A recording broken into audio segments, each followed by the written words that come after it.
Hello everyone and welcome to another Plotly Studio video. This one is going to be diving into how to set proper context and goals and how to talk to the AI to get the best results. So to start off, we need to drop in a data set. I'm going to provide a simple income CSV. This one is focused on counties in the United States, where it dives into the income distribution for the counties and where it reflects in the US economy.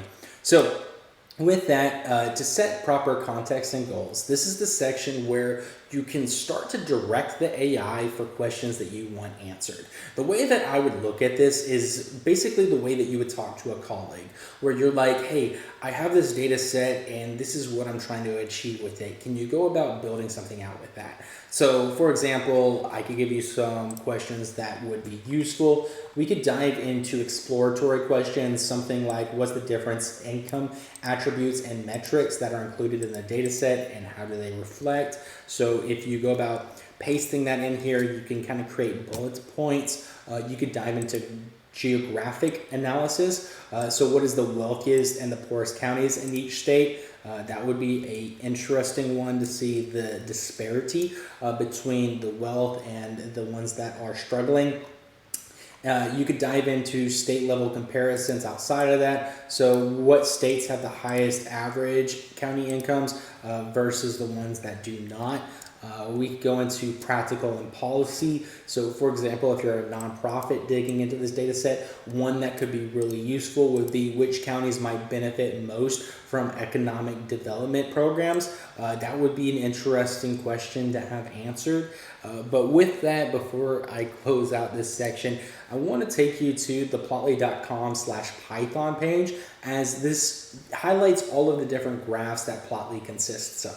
So this all-encompassing Plotly Studio is a focused AI system that is built for data scientists, where a general AI system is able to do a lot all over the place. This one is geared to basically build out the best dashboards with Plotly and Dash. So with that, you could go into any of these. You go into more basic charts or any of the other different sections, and you could jump into, for example, a tree chart. This is an interesting one, which I think could be really useful in kind of breaking down, this type of question and this type of data set. So I could just copy this. I wouldn't get too into the weeds on configuration, on like what you want.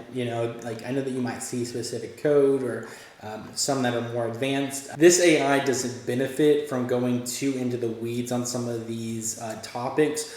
It's able to do it, but the best way to do it is to give it the freedom to go about building it out. So for example, I could just say that I think a tree map graph would be useful.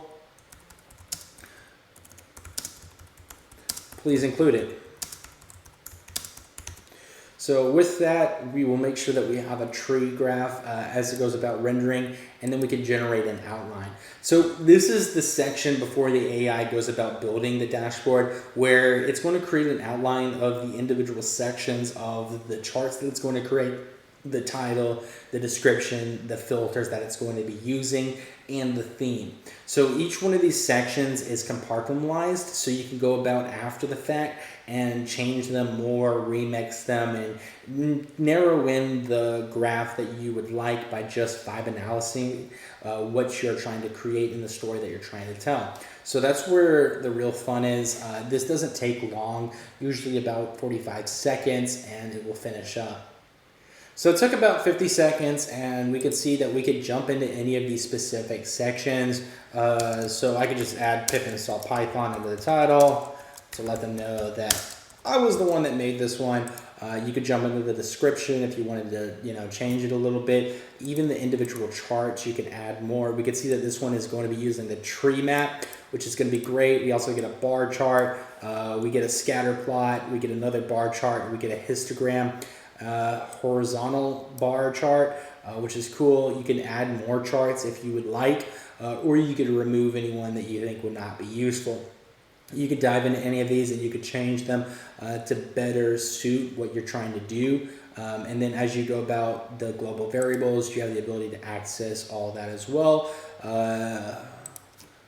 We'll change that to 50 states and territories in alphabetical order. It's probably using territories, so like Puerto Rico and all that, but we'll just say all 50 states. So I'll just remove territories, and it won't use that. So with that, the theme, I like dark mode, so we could change the whole theme of the render. We could just say use dark mode, and it will adjust the theme to be in a dark theme. Other details focus on identifying counties that might benefit most from economic development. That was the prompt that I gave, so that's another detail that will be used in the generation. So with that, we can generate the application, we can go over the results, and you will see how it goes about building it out and where the dashboard lies, and being able to configure all the different graphs to suit the questions that I have asked. So here you go. As you can see, it added the pip install Python in the title. As I go down, we could see some of the graphs that it rendered. This one's really cool. Poverty rate versus household income. I love this line that's used to show the median of that. We also have filters over here where we could remove specific things, or we could change the threshold. I do like that. I really enjoy these reference lines as they are used. So I could change bin number, and we could see that more bars are going to be added to the chart versus if I bring it down a notch, there'll be less. Really great in how dynamic that is. So overall, I think that this did a really good job in being able to render everything out. The one that it seemed to have struggled with is the tree graph. So I could just go over here to edit, and then you could remix it and let it do its thing a second time. As you can see, it's sectioned off each graph within its own compartment. So it makes it easy for you to adjust only that graph, and it doesn't affect the overarching dashboard layout, but it focuses within that section that you're trying to change or alter. That remix button seems to do a really good job. If something didn't build on the first try, it usually does it on the second try, as you'll see. So here we go. Like I said, that remix button does wonders. So these are all the counties compared to each other, and I think that this is a great graph to easily see which ones are larger than others and where they fall. I'm surprised at how large of an income Glasscock, Texas has versus everything else. So if you're looking for a place to live, I wouldn't live in Mason, Texas.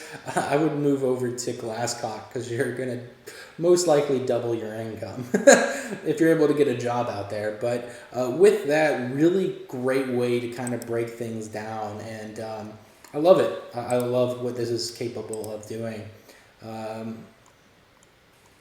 So with that, as you can see, you could tell really great stories with Plotly Studio, and that's the real power of using this tool to dig into data sets and kind of see what's in between the data and what story it's trying to tell. But with that, if you found this useful, please like and subscribe. Check out some of our other Plotly Studio videos, as we have a lot of great resources on how to best use this type of tool. And with that, I will see you guys in the next one.